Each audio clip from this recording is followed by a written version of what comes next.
السلام عليكم ورحمة الله تعالى وبركاته. واليوم غنخدمو في les exercices, on commence les exercices. Je vous rappelle sur une chose, vous trouvez le cours de dénombrement sur une autre chaîne, c'est Delta Math. Delta Math. C'est important. Bon, je diffuse les cours par deux chaînes pour gagner beaucoup de temps. Donc il faut toujours suivre les deux en même temps. Donc je commence l'exercice.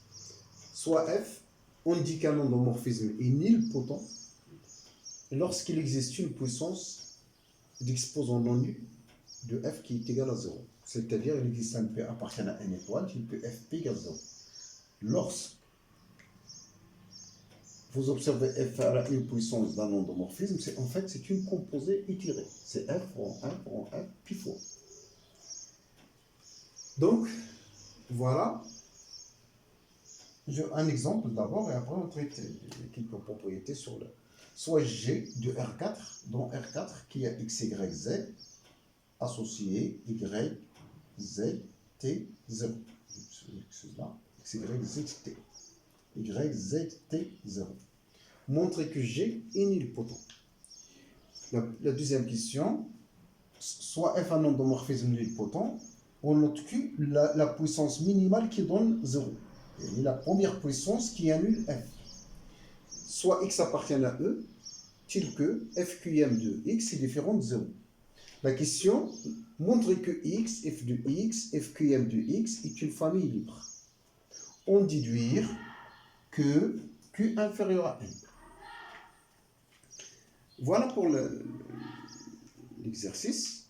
Donc on va traiter la réponse. Donc un endomorphisme nilpotent, ça veut dire qu'il existe une puissance qui annule f.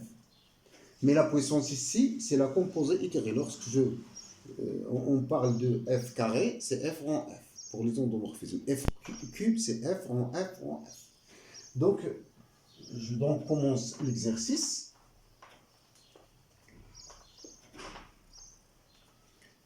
Soit, pour la première question, soit x, y, z, t appartiennent à R4. Je calcule alors G, d'abord en G de XY. C'est J carré en fait. G carré. C'est G de l'image. C'est G de XYZ. Par définition de la composée. Et ça, c'est G appliqué à YZT. 0. Maintenant, G, ça c'est G carré. G au cube appliqué à X, Y, Z, T. C'est G de G carré de X, Y, Z, T. G carré, c'est déjà calculé. Je m'excuse là. C'est bon. C'est G de. Ah, c'est ça. Oui. Mais ce n'est pas encore terminé. C'est quoi alors l'image d'un élément? Y, Z, T, 0. C'est alors, je déplace, le X il est absent, donc le Y va s'absenter. Donc je prends le Z, suivant le T, 0. Le dernier est toujours annulé. Et donc c'est G de cet élément, Z, T, 0, 0. J'applique la manière du calcul, c'est-à-dire vous faites l'algorithme. Donc Y, Z, T. Donc là, j'ai Z. Donc je commence par T. C'est T. Le suivant, 0, 0, 0.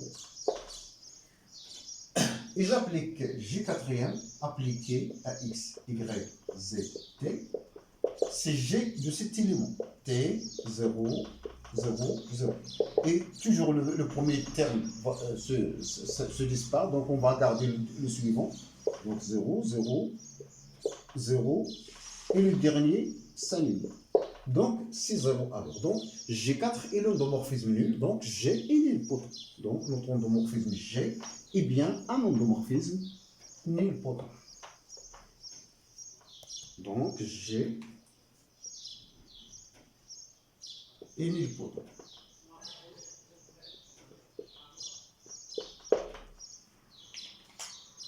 Maintenant, on passe à la deuxième question. Donc, je dirais que la deuxième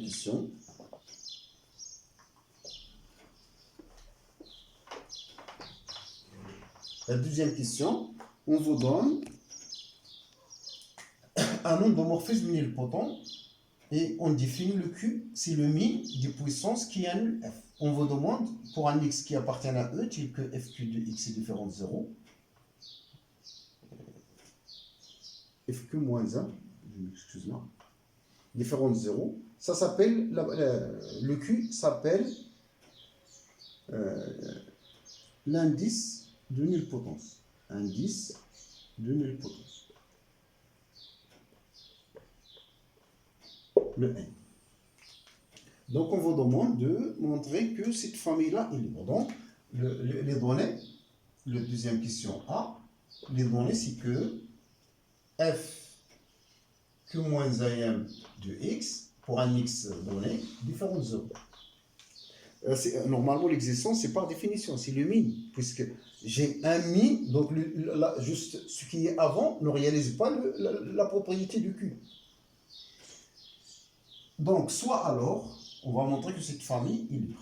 Soit donc alpha 0, alpha 1, jusqu'à alpha indice Q-1, appartenant à R. Bon, à K selon l'espace vectoriel. On parle dans le cadre général, K égale R aussi.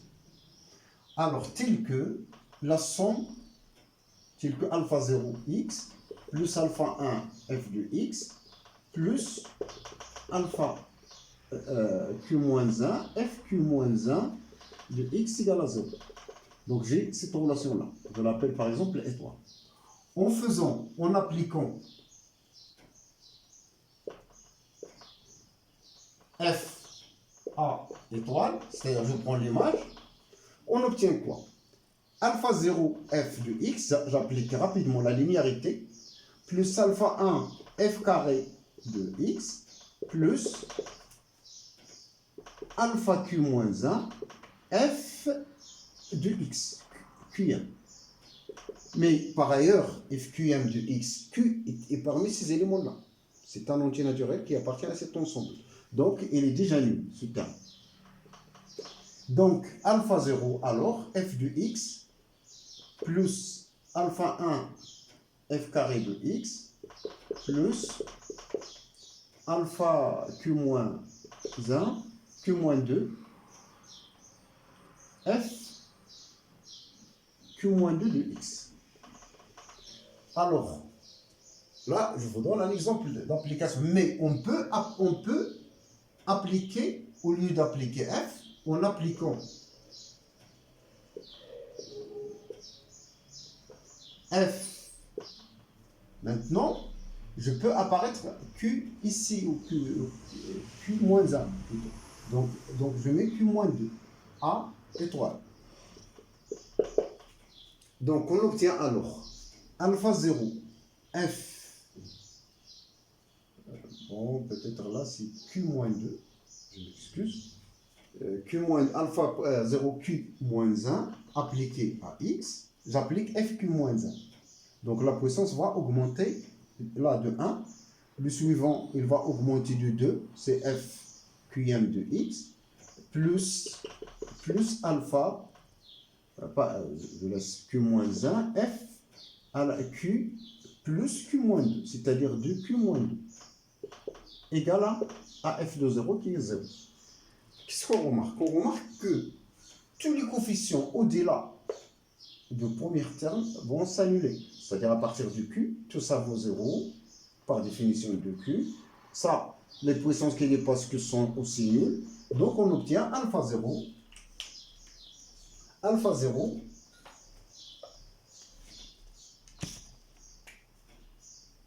fq moins 1 de x est nul. Et comme ce terme-là est différent de 0, donc, et fqm moins 1 de x est différent de 0, ça donne alors que alpha 0 égale à 0. Donc, avec ça, j'arrive à montrer que alpha 0 est nul. Je fais la même chose, pareil. Maintenant, je passe à appliquer fq moins, donc pour avoir là q moins 1, c'est-à-dire je dois faire apparaître, non, je m'excuse, je retourne là, donc là c'est déjà nul, donc je dois faire apparaître fq moins 1 là, donc en composant, en appliquant, cette fois-ci, en appliquant f à quelle puissance qui va nous servir q moins 1, moins 2, moins 3, q moins 3 à étoile, toujours. On obtient donc, si j'applique, tous les termes vont disparaître, sauf le alpha 1, fois f q moins 1 de x égale à 0. Et donc, à nouveau, ça nous donne que alpha 1 égale à 0. Donc, de proche en proche, on montre que alpha 0 égale alpha 1 égale alpha 2 égale jusqu'à alpha q moins 1 égale 0. Donc, de proche en proche,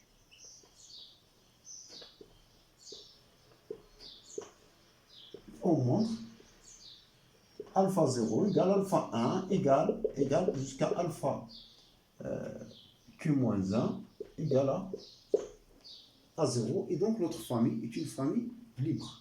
Voilà. Maintenant, pourquoi le Q? La deuxième question B, Q inférieur à n. Montrons que ça. C'est la raison de la dimension. On a fx, f de x, et f q moins 1 de x est libre de cardinal, est une famille libre de cardinal Q.